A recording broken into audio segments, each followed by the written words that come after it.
Fancy power plant to screw that. Fozzie left me in the lurch.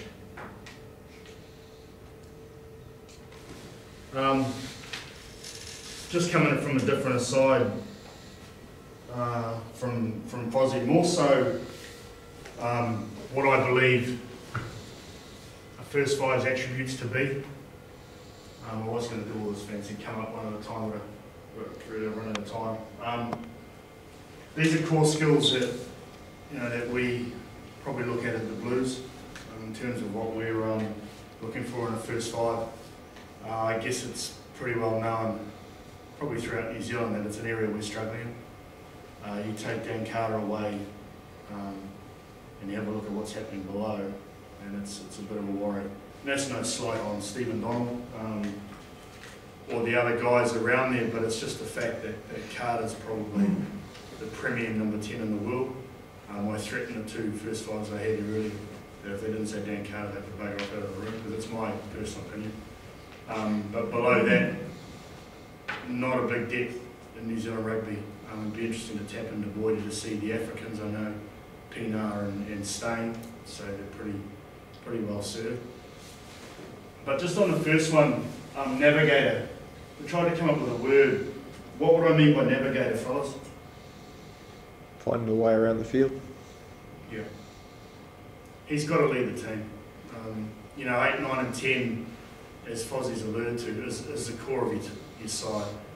Look at any side you can pull out that's doing well. Look at their 8, 9 and 10.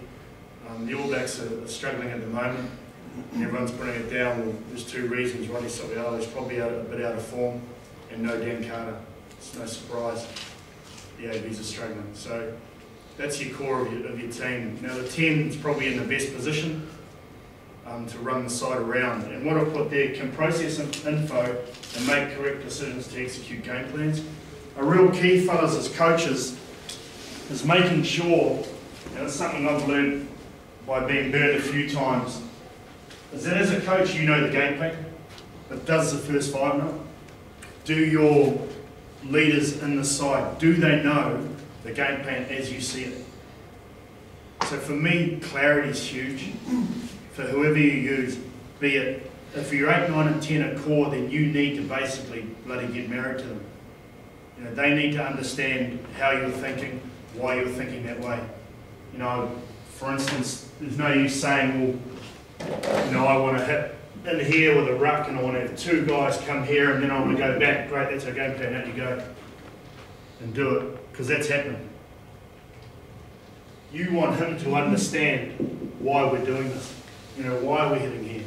Why are we going the same way? What's the reasoning behind it? Because unless they know, fellas, I guess Boydie and Fozzie, unless they're sure, they won't do it. Because they don't have any belief in it. And that's the worrying thing. Well, not worrying, but it's certainly something for me is clarity. You could have the best skilled first five in the world. He might not be the greatest thinker, but if you're on the same path, he's understanding what you're meaning and what you're trying to do. Okay, so when we say can process info and make correct decisions, that's not only on the field, that's off it.